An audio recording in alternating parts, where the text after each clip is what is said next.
সবশেষ বলিউডের কোন সিনেমা হিট হয়েছে? গত বছর সবচেয়ে বেশি আয় করেছে স্ত্রী 2।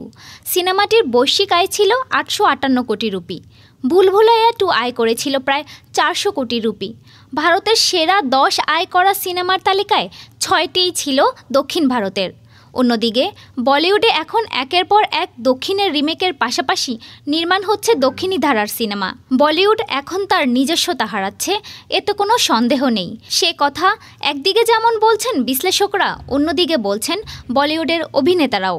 সম্প্রতি নওয়াজুদ্দিন সিদ্দিকী দাবি করলেন, বলিউড সৃজনশীলতার দিক থেকে দেউলিয়া হয়ে গেছে। নওয়াজ মনে করেন, বলিউডের সিনেমায় এখন আর স্বতন্ত্র নেই। তিনি বলেন, 5 বছর ধরে বলিউড নতুন কিছু করছে না। আসলে ওদের মধ্যে দুশ্চিন্তা ও অনিরাপত্তার একটা বোধ কাজ করে। যেভাবেই হোক সিনেমা ভালো করতে হবে। ফর্মুলা সিনেমা ভারতের সিনেমার ইতিহাসে নতুন কিছু নয়। এসব ধারার সিনেমা একসময় বক্স অফিসে ভালো করেছে।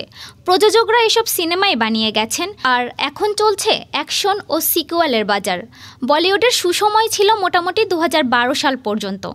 এরপর একটু একটু করে বলিউডের সিনেমার ব্যবসা কমতে শুরু করে। 2015 সালে মুক্তি পায় বাহুবলী। সিনেমাটি দক্ষিণে জনপ্রিয় হওয়ার পর 2017 সালে এর সিকুয়াল বাহুবলী দ্য কনক্লুশন মুক্তি পেয়েছিল উত্তর ভারতেও। সেই সময় থেকে দক্ষিণ ভারতের সিনেমা একই দিনে উত্তর ভারতে মুক্তি পেতে শুরু করে। ধীরে ধীরে এ চর্চা বেড়েছে, কিন্তু তাতে বলিউডের ক্ষতি কেন হবে? এখানেই মূল প্রসঙ্গ। 2007 থেকে 8 সাল থেকে দক্ষিণের সিনেমা রিমেক করার হিড়িক পড়ে বলিউডে। শুরুটা হয়েছিল সালমান খানের ওয়ান্টেড দিয়ে। দক্ষিণের সিনেমা যখন সরাসরি ডাব হয়ে মুক্তি পাচ্ছে হিন্দিভাষী অঞ্চলে, তখন বলিউডের রিমেক দেখার চিন্তা করছে না দর্শক। সিনেমাগুলো হয়তো ফ্লপ করছে না, তবে খরচ তুলে নিচ্ছে।